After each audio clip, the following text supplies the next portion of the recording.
जी नमस्कार दोस्तों। Finally India womens created history. ऐसा हुआ जो इससे पहले आज तक इतिहास में कभी नहीं हुआ।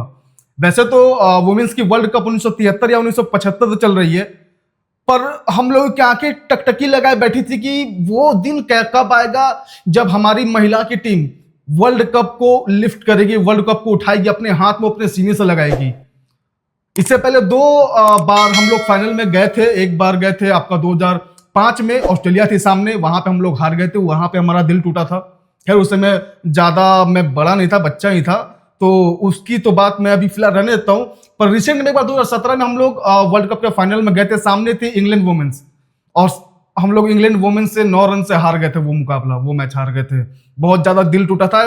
और अब जाकर के फाइनली 2025 वुमेन्स वर्ल्ड कप 2025, जहां पे सामने थी साउथ अफ्रीका की टीम, साउथ अफ्रीका वुमेन्स की टीम, और हम लोगों ने लास्ट के मोमेंट में जाकर के रौंद दिया। वैसे ये गेम पूरा अप्स एंड डाउन्स वाला ही रहा, पर लास्ट के मोमेंट में फिर जाकर हम लोगों ने ऐसा जो वो लौरा वोल्वाट को आउट करने के बाद जो हम लोग जो जिस तरह से गेम में हम लोग आए, वहां पर जाकर के हम लोग एक भरोसा हो पाया कि चलो अब यहां से हमारी महिला की टीम विश्व विजेता बनने वाली। और फाइनली आज हम लोग विश्व विजेता है। और आज पूरे इस दुनिया को जब वुमेन्स क्रिकेट की बात आएगी तो ऑस्ट्रेलिया और इंग्लैंड के बाद हमारी बात करनी ही पड़ेगी। और अब रिसेंट में तो अब तो हमारी बात करनी ही पड़ेगी। अब यहाँ पे ऑस्ट्रेलिया और इंग्लैंड का मुझे लग रहा है कि अब साम्राज्य खत्म होता हुआ नजर आ रहा है, क्योंकि जिस तरह से सेमीफाइनल में ऑस्ट्रेलिया के खिलाफ इंडियन क्रिकेट टीम खेली, इंडियन वुमेन्स क्रिकेट टीम खेली, और जिस तरह से आउट किया, 300 प्लस रन चेज करना ये आपका सेमीफाइनल में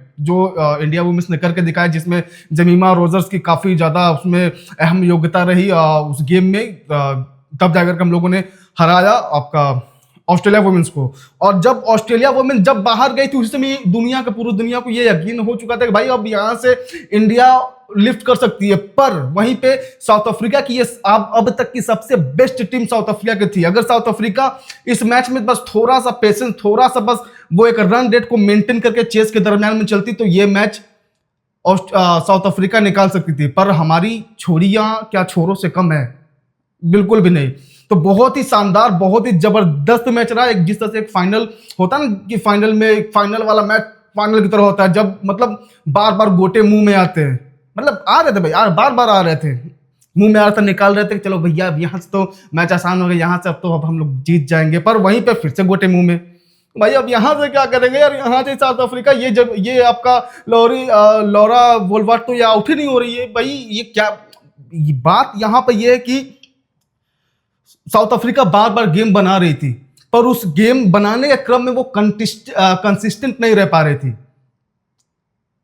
तो दूसरी चीज यहां पे यह है कि जिस तरह से हमारी टीम पहले बैटिंग जैसे हम लोगों ने टॉस तो हम लोग हार गए और इंडिया पहले बैटिंग करने आई, और जिस तरह से शेफाली वर्मा और स्मृति मंदाना की जो ओपनिंग पार्टनरशिप रही वो बहुत ही खतरनाक रही। अगर वहां पे वो पार्टनरशिप लंबा नहीं चलता तो शायद जो स्कोर बना 298 रन, वो शायद से उससे भी नीचे ये स्कोर आ जाता, ऊपर से फाइनल का प्रेशर। पर वहां पे आपका ये स्मृति मंदाना और शेफाली वर्मा का 87 रन, बिल्कुल एक ऐसा नॉक, एक ऐसा पारी, और किससे पारी का एक्सपेक्ट आप लोग कर रहे थे? वो बच्ची वो 2 मैचेस में आई है, सामने एक और प्लेयर इंजर्ड के हुई थी, उसके बाद उसके जगह पे उसके बदले में आई। पहले जो मैच वो खेली उसमें कुछ ज्यादा कमाल नहीं कर सकी, 10-15 रन का कमाल करके दिखाया। आफ्टर देन फाइनल में केवल 2 मैचेस के लिए वो रिप्लेस करके वो बंदी आई, और वहां पे उसने इतना कमाल करा कि 87 रन का पार्टनरशिप भी किया, और वहां पे पार्टनरशिप को तोड़ा जब साउथ अफ्रीका चेस करने आई, क्योंकि साउथ अफ्रीका चेस में भाई अच्छी है साउथ अफ्रीका की टीम, इससे पहले भी अच्छे स्कोर चेस किए। और साउथ अफ्रीका, जहां तक मुझे याद है, इंडिया में आकर इंडिया वुमेन्स को, इंडिया के अंदर साउथ अफ्रीका वुमेन्स की टीम क्लीन स्वीप करी ओडीआई में। ये आपका 2021 में या 22 में ये आकर इंडिया में इंडिया वुमेन्स को हराया, क्लीन स्वीप किया है चेस के दरमियान में। तीनों मैच में चेस पे आई, तो तीनों मैच में ओडीआई में चेस करके हराई थी। और जहां पे डीवाई पाटिल में ये मैच हो रहा था, वहां पे भाई वो चेजिंग कंडीशन है, वो बिल्कुल ही चेजिंग कंडीशन है। और टू बी ऑनेस्ट, आप लोग भी अगर मैच अगर लाइव देख रहे होगे तो कमेंटेटर ये बोल रहे थे कि भाई यहाँ पर तो 300 प्लस के ऊपर रन आप आपको बनाना ही पड़ेगा, तभी आप मैच में रह पाओगे। और वो जब हमारी छोड़ी जब बैटिंग करने आई तो वहां पे एक एक्सपेक्टेड स्कोर दिखाया जा रहा था 330 के प्लस, एक समय 350 के प्लस दिखाया जा रहा था, पर सडनली विकेट गए बैक टू बैक और 280 या 298 हम लोग फाइनल बना पाए। 300 का स्कोर प्लस पार नहीं कर पाया। वहां पे थोड़ा से घबराहट वाला वो आया, फीलिंग्स आया कि भैया कहीं ये मैच हाथ से ना निकल जाए, कहीं ये तीसरी बार ऐसा ना हो कि भाई हम लोग फाइनल में जाकर के फाइनल हार जाए।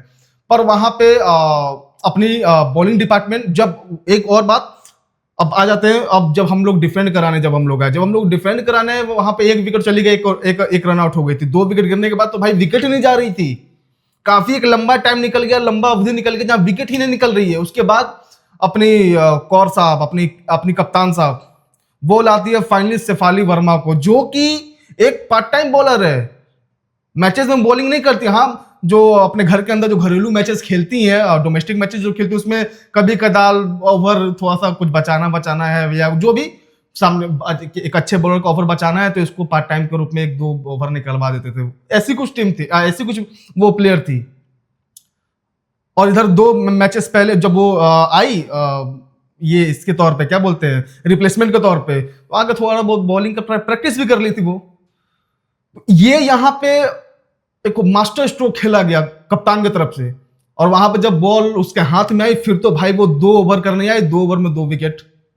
वहां पे गेम चेंज हुआ वहां पे, क्योंकि लय मिल चुकी थी साउथ अफ्रीका वुमेन्स को, बहुत कड़ा लय मिल चुका था वहां से। फिर अगर वहां पे शेफाली वर्मा वो 2 विकेट नहीं निकालती, कप जा चुका था हमारे हाथ से, हम लोग छू भी नहीं सकते थे उस कप को, क्योंकि लॉरा इवेंस तो जब तक थी उस समय तक गोटे मुंह में सबके आ रहे थे लिटरली। अगर आप लोग मैच देख रहे हो, लमसम 5 विकेट डाउन के बाद लॉरा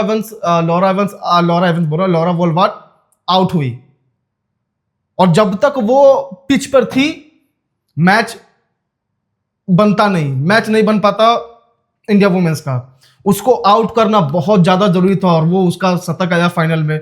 एक और टेंशन साला कि ये तो आउट नहीं हो रही है, मतलब। और एक बात, गलत शॉट सिलेक्शन बिल्कुल भी नहीं करी थी। जो भी लॉरा, वो जो भी है, नाम भी ऐसा रहता है ना, जो भी वोल्वाट जो गेम खेल रही थी अपने लिए नहीं खेल रही थी, अपने टीम के लिए खेल रही थी। तो यहाँ पे क्रिटिसिज्म नहीं बनता है साउथ अफ्रीका का, बहुत अच्छा खेली है, बहुत तगड़ी क्रिकेट खेली है, पर जीत एक को ही होनी थी, इंडिया वुमेन्स जीत गई। और लिटरली अगर जीत शेयरिंग करना होता ना तो मैं जरूर एक वोट डालता। जीत अगर हो गई है किसी एक टीम की, और अगर जनता चाह रही है अगर जीत शेयरिंग कर लो 50-50, मैं जरूर इसमें वो अगर होती सपोज, तो मैं जरूर वोट करता कि भैया वोट भाई मैं दे रहा हूं, जीत शेयर कर लो यार आपस में, क्योंकि दोनों ही टीम बहुत तगड़ी खेली ना यार, बहुत। और साउथ अफ्रीका की तरफ से तो भाई ये आपका लॉरा वोल्वाट, वो तो भाई अकेले खड़ी रही, अगर उसका कोई साथ देने वाला मिल जाता ढंग का ना तो वो मैच निकाल के चली जाती। लेकिन खैर मैच तो हमें जीतनी थी, और हम लोग फाइनली मैच जीत गए, और काफी अच्छा सभी लोगों का योगदान रहा। बात की जाए ओपनिंग पे स्मृति मानधना और आपका शेफाली वर्मा, स्मृति मानधना 45 रन बनाया और 58 बॉल खेल के, और यहाँ पे आपका 8 चौका लगाई थी, छक्का एक भी नहीं लगाया। और शेफाली वर्मा जो कि मैन ऑफ द मैच भी रही है, 87 रन बनाई और 13 रन से ये अपने शतक को चूक गई। मुझे लगा कि जिस तरह से शेफाली वर्मा खेलने लग रही ना, जब ये 80 के बाद जब ये गई, 80 के ऊपर जब इन्होंने स्कोर बनाया, तो मतलब ऐसा लगा था कि हर बॉल छक्का ही मारना चाह रही है, हर बॉल चौका। अगर थोड़ा सा और अपने आप को टाइम देती ना तो ये हो सकता है कि ये 150 प्लस की ये पारी खेल जाती जिस तरह से ये खेलती, क्योंकि देखा जाए तो ओडीआई में ये काफी अच्छा पारी है, 78 बॉल में 87 रन, बहुत बहुत अच्छा पारी है। लेकिन यहाँ पे अपने आप को इन्होंने टाइम नहीं दिया। मुझे लगा कि 80 के बाद इरिटेट हो रही है या कुछ ऐसा कुछ, ये मैं अपनी थिंकिंग बता रहा हूँ, ठीक है। तो इरिटेट हो रही है, क्या हो रही है, हर बॉल को बाउंड्री के बाहर ही भेजने के चक्कर में थी, उसके कारण में ये शॉट सिलेक्शन गलत हुआ और ये आउट हो गई। तो यहाँ पे इनका गया ना, बहुत ही क्रूशल टाइम पे 2 विकेट का इनका आना, और जब 2 विकेट आई तब जाकर के एक होप बनी। होप तो खैर स्टार्टिंग से थी, पर होप टूटती भी है। तो इनका जब 2 विकेट जब इन्होंने लिया तब जाकर के होप बनी कि नहीं अब यहां से हम लोग मैच जीत सकते हैं, क्योंकि देखा जाए तो रन अप बॉल पे आ गया था ना स्कोर, 163 बॉल 164 5 रन, इस तरह से lump sum almost run up ball पे आ गया था स्कोर चेजिंग। तो ये कुछ सीन रहा। बाकी जेमिमा रोजर्स आज कुछ ज्यादा कमाल नहीं कर पाए, 37 बॉल खेल के 24 रन बनाई। और यहाँ पे बात की जाए, एक इन्होंने चौका लगाया। बाकी हरमनप्रीत कौर कप्तान साहब 29 बॉल खेल के 20 रन बनाई, जिसमें कि 2 चौका लगाया इन्होंने। बाकी Deepti Sharma hero of all tournament, total tournament hero, और ये मैन ऑफ द टूर्नामेंट भी रही है। अपना ये 58 रन आज के मैच में मारी 58 बॉल पे।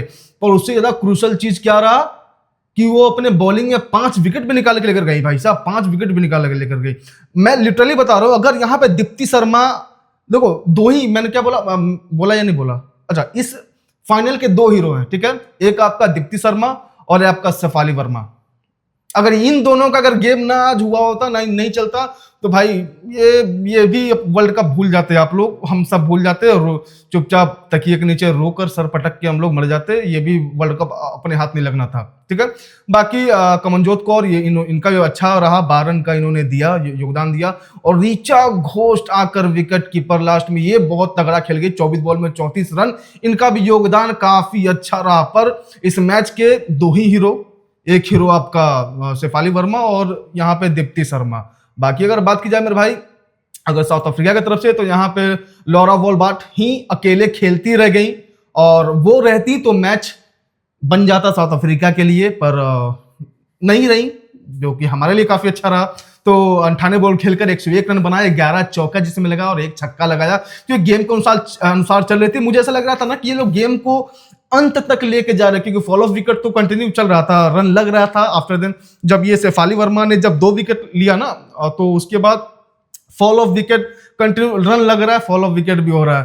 तो यहाँ पे अच्छा खेला, पर देखो इनका ना कोई साथ ही नहीं दिया है, केवल एक अच्छा पारी आया किसका, 35 रन का, साथ में ये आपका जिसका दीप्ति शर्मा ने विकेट लिया, एंडिक ड्रेक्सन, इसका पारी आया, लेकिन उससे पहले तो वो जा चुकी थी। बाकी तो किसी का कोई अच्छा पारी नहीं है जो इनका साथ दे, कोई भी इनका साथ देने वाला होता तो खैर मैच नहीं बनता। तो खैर इनका मुझे दिखाने से कोई ज्यादा वो है भी नहीं।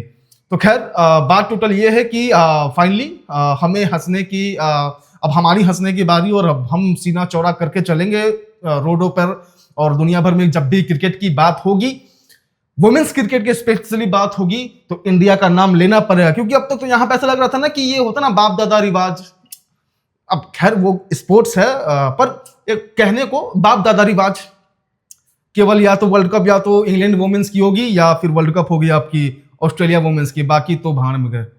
पर अब यहाँ पे बोलना पड़ेगा कि इंडिया वुमेन्स का भी ये वर्ल्ड कप है। अब मैं एक और बात यहाँ पे आपको दावे के साथ बताऊं, अब यहाँ से इंडिया वुमेन्स बिल्कुल रूल करने वाली है क्रिकेट को, वुमेन्स क्रिकेट को रूल करने वाले, क्योंकि अब इनके पास वो चीजें आ गई है ना, एक वो, अब ये लोग वो मेंटल स्थिति पहुंच चुके हैं, जब दुनिया बात करती थी एक महिलाओं में मर्दों वाली क्रिकेट की, जहां पे ऑस्ट्रेलिया क्रिकेट सबसे आगे थी, कि भाई देख के नहीं लगता था कि भाई ये औरत की क्रिकेट है क्या, ये तो मर्दों की तरह मारती, इधर उधर लपेटा लपेटी। लेकिन अब यहां से, क्योंकि अब हमारी महिलाओं को अब टेस्ट लग गया, अब वो आईसीसी का वो जो ट्रॉफी होता है उसका टेस्ट लग गया। अब यहां से मैं बता, लिटरली रूल करने जा रही है हमारी महिलाएं इस क्रिकेट को। बाकी अल्ले पल्ले जो भी है, अब मैं बता रहा हूं, अब हो सकता है ऐसा अब आपको देखने को मिले कि क्योंकि देखो जिस तरह से ऑस्ट्रेलिया हारी है ना, मतलब वो एक उनका एक दम्भ था, दम्भ। क्योंकि आप हमेशा लोग बात करते हैं कि ऑस्ट्रेलिया वुमेन्स हो या ऑस्ट्रेलिया का मेंस क्रिकेट हो, वो फील्ड में उतरते तो केवल जीतने के लिए, बाकी वो कुछ नहीं सोचते ना अपने बारे में ना टीम के बारे में। जीतना है, कैसे जीतना है मुझे नहीं मालूम, चीट करके जीतो, बॉल रगड़ के जीतो, क्या बोलते हैं, बॉल स्नैचिंग, बॉल स्क्रैचिंग, क्या बोलते हैं उसको, जिसमें वार्नर वगैरह सब गए, वो उनको जीतना आता है। खैर ये इंटेंट अच्छा है, पर यहाँ से जो उनको एक धक्का लगा ना इंडिया वुमेन्स के थ्रू ऑस्ट्रेलिया वुमेन्स को, तो अब वो ना थोड़ा सा, कभी चोट कभी लगा ना हो और सडनली चोट लग जाए ना, तो वो चोट चुभती है, और वो चोट ना लंबे अरसे तक एक घाव बन के रहती है। तो अब यहाँ से ऐसा कहीं ना हो कि ऑस्ट्रेलिया वुमेन सीधा बैकफुट पे चली जाए, खैर ऐसा होना नहीं चाहिए, पर ऑस्ट्रेलिया से वुमेन सीधा बैकफुट पे चली जाए और दुनिया की सारी वुमेन्स की टीम बैकफुट पे चली जाए, और यहाँ से दहाड़ती हुई बिल्कुल सिम्बा की तरफ यहाँ से इंडियन वुमेन की टीम का एक ऐसा उदय ऐसा उदय हो सकता है जहां पे भाई अब बैक टू बैक आईसीसी की वुमेन्स की जितनी भी इवेंट्स हो, वो अब इंडिया वुमेन्स अपने घर को लाए। तो बहुत बहुत बधाई आप लोग को, हम जीत गए। बाकी जलने वाले जलते रहे, बाकी पड़ोसी मुल्क में अभी चूल्हा नहीं जल रहा है शायद, वो लोग टेंशन में कि भाई हमारी छोरी तो टिकटॉक पर रील बना रही है, कि पाकिस्तान में टिकटॉक चलती है, हमारी छोरी तो पाकिस्तान में टिकटॉक बना रही है, इंस्टाग्राम पे रीलें बना रही है। उनकी एक वो आया था ना, कोच जब ऑफ सीजन में कोच जब फोन करता है अपने सारे बंदियों को, उनके कोच जो भी होंगे, तो कोच फोन करता है अपने बंदियों को कि भाई क्या चल रहा है, प्रैक्टिस पे आओ। ऑफ सीजन में क्रिकेट, वुमेन्स क्रिकेट की, पाकिस्तान में बता रहा हूँ। तो कोई कपड़े धो रहा है, कोई रोटी सेक रहा है, तो वो उनका ऐसा कुछ हाल है। तो खैर जलने में जलते रहे, हम लोगों ने तो उठा लिया, जो काम करना था वो हम लोगों ने कर दिया, और दुनिया अब हमारे पीछे आएंगी। अब भाई इंडिया एक टीम है। खैर मजा आया आप लोगों से मतलब मजा क्या आया, आप लोगों के समक्ष अपनी बातें रख के मजा आया, और मैच देखकर मजा आया, वर्ल्ड कप का स्वाद चख कर मजा आया। बाकी खुश रहिए और मिलते हैं आप लोगों से नेक्स्ट वीडियो में। फिलहाल के धन्यवाद।